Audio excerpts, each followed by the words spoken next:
Alright guys, TacticalRab back again today. Hope you're all doing well and enjoying your day so far, with Halo pulling out all the stops to pull a number here over in Call of Duty. The COD Pro players are not necessarily so happy about the direction this seems to be taken for the CDL, but also FormaL potentially joining FaZe's Halo team. What does that mean for Optic? And then London announced their roster. Very much intrigued your thoughts in the comment section below. If you enjoyed the video, hitting the like button is the best thing you can do to help this channel reach more people, and please consider subscribing as well if you have not already. Firstly, this from Scraps. We got the hourglass, the egg timer emojis coming out on the timeline again. Now, what does this mean? Apparently, Scraps has been in discussions, as with Waskin, joining London as content creators. Of course, there were players for them a little bit ago, and apparently they might be there as content creators. Not exactly sure what's going on, but maybe some sort of announcement coming soon. This then from the Ravens, who's holding this cute little guy. The Raven comes into effect, and yes, finally they confirm their roster. We've been talking about this for a while now, and it is officially now out there. We've got Trey, Zero, Gizmo, Nasty, and Afro, of course, the only player they retained from last year. And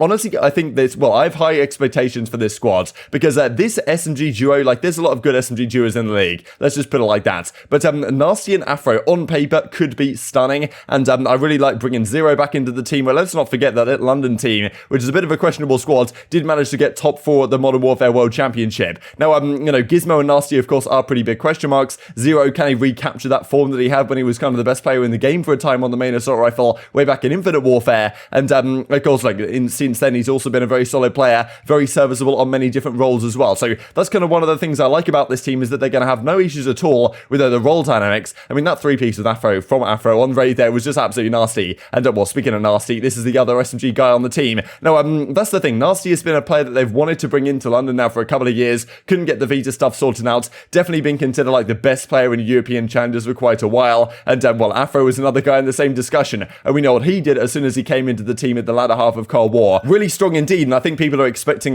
well, big things from Afro going forward as well. Pairing him with a guy like Nasty, who's going to be a similar level of talent, with Zero kind of, IGL, in-game leader, main assault rifle type stuff. And then Gizmo, like, well, I've heard good things about, certainly in kind of that flex role. Seems to be a team that, I at least like the direction they're taking, right? If it doesn't work out at the start of the year and they're not so good, I think they still have huge potential to improve. Towards the end of the title, I think they can actually be really solid. And just another one of these Seattle-esque teams, where they're putting together a squad of, yes, they've got some veterans over there. They've got, Zero accuracy, of course, I guess the counterpart over at the Seattle Surge. And then they're bringing in, of course, Seattle have Mack, Pred, and Sib, and pretty similar guys, really, in Gizmo, Nasty, and Afro, at least in terms of rookies in their career, but with huge raw talent. And if things can go together, like we've seen what Seattle have been doing in scrims the last couple of days. They 4-0'd FaZe just a couple of days ago in scrims. And, it's not out of the question that London can do something similar. So definitely high hopes here. I think that, honestly, if there's one team that I would choose going into the season as kind of a maybe underrated, underdog, dark horse type team, it might be the Ravens this year, which, well, hopefully will make for a change, right, given they've had the greatest results the last couple of titles. Let's, well, talk about this then from the Zero side. Hello, I am back. I have my visa, thankfully, so no issues for this year, Sweet for 3 years, Zero says to the Ravens. So that sounds, it's great news, because obviously, well, the visas messed over Zero last season, right, because he was meant to be on the London team last year, but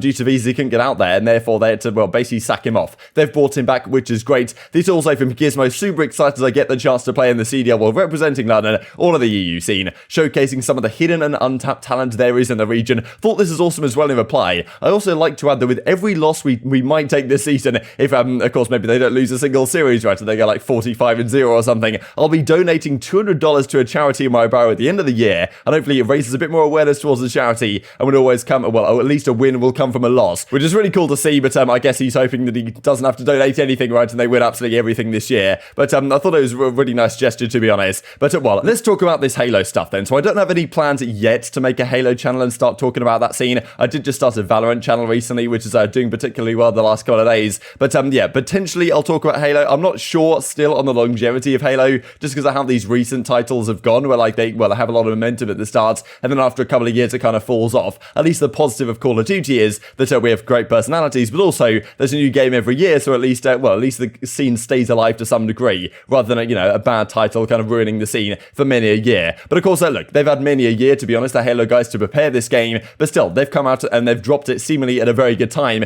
but also, well, with a lot of stuff, as they say right here, full season roadmap, pricing, crowdfunding, all partners, much more coming tomorrow. And as they go on to describe it, this is the entire season. They've just announced it. Now, it just does make you think from the Call of Duty side, we don't have anything like this yet. Yes, their game has literally just launched a couple of days ago, and they come up with an entire roadmap for the full season. Of course, look, I'm sure people will pick pick holes in this and say that there's some issues and it could be better. But I mean, look at this, right? November launch, there's a kickoff event right in December, on like the 17th to 19th of December. Then in January, there's more events. There's like major tournaments throughout the entire year. And then the World Championship next year in October. They've seemed to be taking all the lessons that Call of Duty tends to get wrong and putting into their ecosystem. Because, you know, an event really close to kickoff when the hype is still there, a championship relatively late in the year, so the season is very long and we don't have too much of an off season. Like, I think a lot of these things, yes, there are some holes in it, so maybe it's not perfect, but yeah, a load of real reasons why I think they've done a great job here. And it's not just the roadmap, right? But as Clay says, hate to keep beating a dead horse, but it's even the little things like this. We could be having an event in January for all anyone knows, which, well, I would imagine we probably are. Like, I'm not really sure when the CDL starts. We don't know. There's no announcement of it yet, right? And we are, of course, mid-November at this point. But yeah, that was one of the questions, right? Like, is there going to be an event in January? Is it like a proper event, or is it just going to be a kickoff again and the league starts in February? Like, we do not know what is going on. Halo come out, they drop the game. 2 days later, they reveal the entire Halo esports circuit. Ranked plays there at launch. They've got esports skins in the game already for all the teams they're going to be doing. And yes, of course, they've had many a year to prepare this game. But at the same time, you'd have thought that Call of Duty has never really achieved this once in its entire existence, to be honest. Another slap in the face, says Envoy in the reply. So certainly the pros not particularly happy about this, right? Yeah, another slap in the face, pretty damning, to be honest, on at least what the CDL is doing right now. And as Jacob says, yeah, but are they going to have super sick 11-team brackets, right? We don't even know. With London announcing, that leaves one team left. And, well, we don't even know what they're going to be, right? This 11-team situation could be very possible in the league. Is that spot that Envy currently have actually going to get sold elsewhere? So, really crazy situation we find ourselves in at the present time. And as Tachi goes on to say, the kind of a Halo esports lead over at Microsoft and 343 Industries is, well, you know, FaZe is going to have some integration here. Now, FaZe, of course, kind of like a third-party matchmaking software, which you can use in Counter-Strike. And, you know, this has never really been a thing for online tournaments and stuff in Call of Duty. And even like Nitro says here, like, I wish I had maybe this in Valorant, right? Because he's, of course, in Valorant right now. But Halo Infinite potentially bringing this in as well. So a few different things that really make it seem very promising and the pros aren't particularly happy about. Of course, speaking of FormaL, right, a former Call of Duty pro that talked about how he wanted to compete for next year, he's actually been spotted scrimming with the FaZe clan team.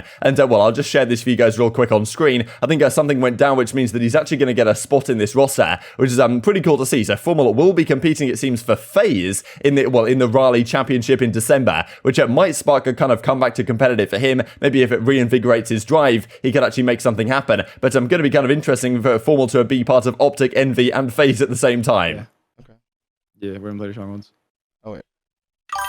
Wait, what are the strong maps, man? Is it just 3? Live Fire, well. Recharge, and Streets? Yeah, Chad, this is my team for Raleigh. I got kind of blessed. They're like, I've been hearing they're like a top 3 team. So what's this article, bro? It is got kind of blessed. I think it is just 3, isn't it? It is, yeah. Live Fire, they're really good. Recharge, and Streets, yeah. All right, we'll do Live Fire strongholds. They're really good. So the rumoured roster is Boo Boo Dooboo, Fallacated, and Bound. I don't know too much about Halo, but apparently this is a pretty good team. So it seems like FaZe FormaL could be a thing. Of course, I'm pretty sure they can come to some sort of arrangement where he can be loaned, like, to FaZe or something, but still be a part of Optic Envy or, like, Optic and Envy. I don't know. It's kind of a strange situation, being part of all 3 at once. But that might be what's going on here with, well, FormaL in a couple of months' time. And this also from Parasite wanted to mention, because there was a bit of drama on the timeline, frankly, back and forth between the whole situation, like, how much do we blame the Call of Duty developers for not succeeding as much as maybe they might have done, and how the Halo guys seemingly have done. Like a Parasite, of course, saying, like, you know, come on, lads, we can do better than this. This was a tweet that Methodz came out with, which was since deleted, so I've got it right here. Halo features upon launch are dope, but let's not act like they didn't have 6 years to do it, which is certainly a fair point. But some people are saying in the replies, like, I mean, for example, this tweet from Sasha, 0 for 16 says Methodz. So for all the Call of Duties we've had, or 0 for 16 says /2 Methodz, which, you know, is, well, one of the tweets that has since been deleted again. But still, like, all the titles they've had, like, have they had ranked play at launch? Like, you know, none of them ever have. Have they had esports skins at launch? None of them ever have. Like, I mean, yes, it's a year's cycle rotation, but you'd have thought that with the official franchise league coming into effect, they could maybe do a better job than Call of Duty has done the last couple of years. Now, of course, you know, understandably, the pro players are looking at Halo and thinking, like, damn, I know they haven't had really a scene for the last several titles, but still, they're doing everything right seemingly so far, and picking up on a lot of Call of Duty's mistakes, I think. And hopefully that sparks Activision and the CDL to look at what Halo are doing and saying, okay, wow, there's really good reception to that. Let's try and do the same as much as we can. And as Gunless says, right, you know, Sledgehammer around 4 years, for example, right? They've had plenty of years to prepare this title because last year's game, Cold War, was I think meant to be a Sledgehammer game or something. Then they had to postpone it, and Treyarch had to come in and do a last-minute title. And as he kind of explains that right here. Can't believe people make excuses for development teams each year. This is why things won't change. We've been calling out Methodz, right, and saying, you know, he's just making excuses. Who made excuses? If this game launched with League play, it would be terrible and would turn every casual gamer away from it within days. This game should 1000% launch with team skins and camos. Not sure why pros don't have more involvement pre-release. Which is, I think I agree with the second part here. I'm not really sure if it would turn away casual gamers just bringing in League play, because the casual guys aren't really going to play ranked play anyway from launch. And yes, a ranked play at launch is probably not going to play perfectly because we don't know the maps, like all the CDL rule sets, not going to be ideal. But even some sort of CDL playlist, right, where you can just get away from the shotguns, that might be nice. As Hagi continues with, when you have a competitive league, you reach out to those players and you come up with a pre-season V1 rule set on game release. You test the game, you don't let a bomb defuse glitch, especially one that doesn't even involve some sort of exploit. You literally just plant it, slip through. I don't disagree with you. I was just saying 6 years is a lot of time to polish a game, which is true, but yeah, some of the stuff we have right now in Vanguard is not exactly ideal. And kind of, well, as Hagi says, these are poor excuses. COD has had a competitive scene for years and has seen and heard our complaints. It is negligence. So, yeah, kind of damning accusations, really. And Parasite not particularly happy with the state of the game right now. We'll talk about a little bit later today, but plenty else to discuss. And just to finish off this particular video with this one, of course, the Esports Awards are coming up relatively soon. A lot of Call of Duty players nominated. There's also the Game Awards. I get kind of confused between all the different awards that they have towards the end of the title. But this, for example, Simp is nominated for the best esports athlete, they call it. I mean, I don't know. I feel like athlete is pushing these things. But anyway, we've got Simp, we've got Shadowmaker, so players from different games, Tens from Valorant, of course. The problem is really for Simp here is that Simple is here from CSGO, which of course is expected, but just the way Simple's year has gone, right, winning the major, being the MVP, the highest rated player, I'm pretty sure at any major ever, winning the major without even losing a single map, like Sim, yeah, no doubt deserves to be nominated right here, but winning this against Simple is going to be very difficult to do. So I think in like the regular esports awards, they do like console player and then like PC player or whatever, like mouse and keyboard player. In this, it just all combines. So well, if Simp wins this, that'd be a pretty big shock, but you know, pretty cool to see the nomination regardless. Very much intrigued to your thoughts on all this stuff in the comment section below. Hope you guys enjoyed the video. If you did enjoy it, hitting the like button tells the YouTube gods this is a good video, and it looks like you should see it as well, and help grow the competitive Call of Duty community. Thanks for watching as always, take care, and I will see you next time.